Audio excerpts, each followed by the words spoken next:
Have you ever had the opportunity to see the popular Chinese ceramics in Europe 300 years ago?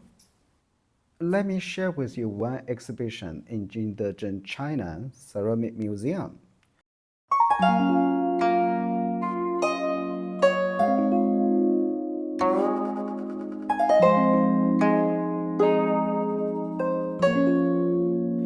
There is a hotspot location, a big hall to display more than 1,000 pieces ceramic artworks.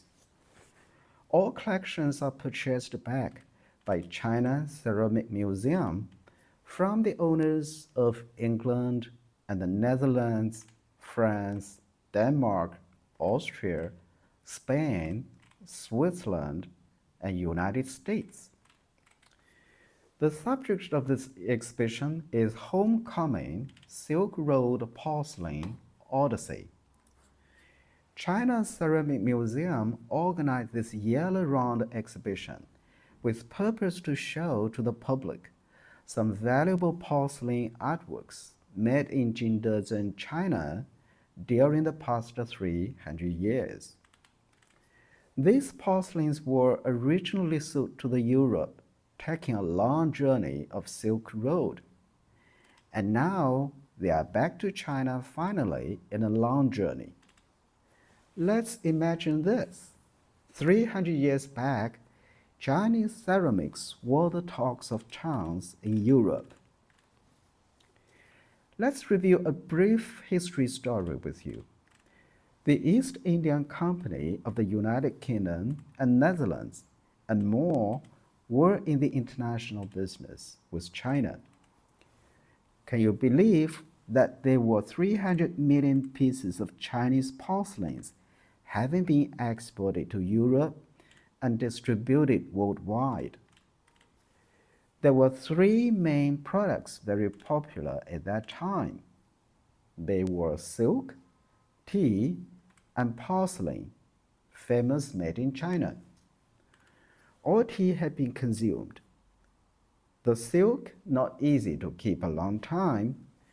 Only the China porcelains have remained to present. This exhibition tells the Jingdezhen's old story and refresh our memory to the ancient ceramic industry and its followed boom, economic prosperity, and a cultural glory. The exhibition displays over 1,000 jaw-dropping pieces of export ceramics, giving you a front row seat to the charm of Chinese ceramics and the massive impact of Jingdezhen on global culture. Now, let's dive into the showpieces: hand-painted drinking ware, dinnerware, plates, and vases. Since they were custom-made at the idea and taste of Europeans, you will find the style quite different from the traditional Chinese style.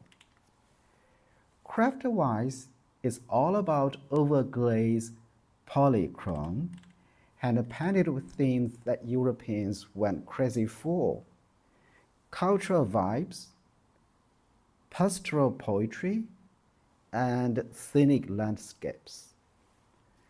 You may find some blue and white porcelains being redesigned and added with Arabic or European elements, and even today still modern looking.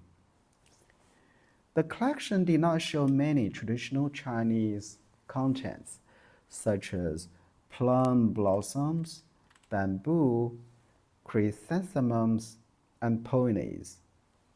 We also find new creation. The ceramic artworks were jazzed up with metal bling. Let's sum it up. Looking back the ceramic journey from the Tang, Song, Yuan, Ming, Qing dynasties, which time period hits its stride, and which period takes the spotlight internationally? The answer is the Qing dynasty. Jingdezhen Ceramic Museum is not a place to miss if you travel to China and visit Jingdezhen. You'd better plan a 1 day's time to take a look. If you start your ceramic travel to Jingdezhen China, please be free to drop your question under the comments below or contact us by emails. We can help you make a good travel route to explore this porcelain capital of China.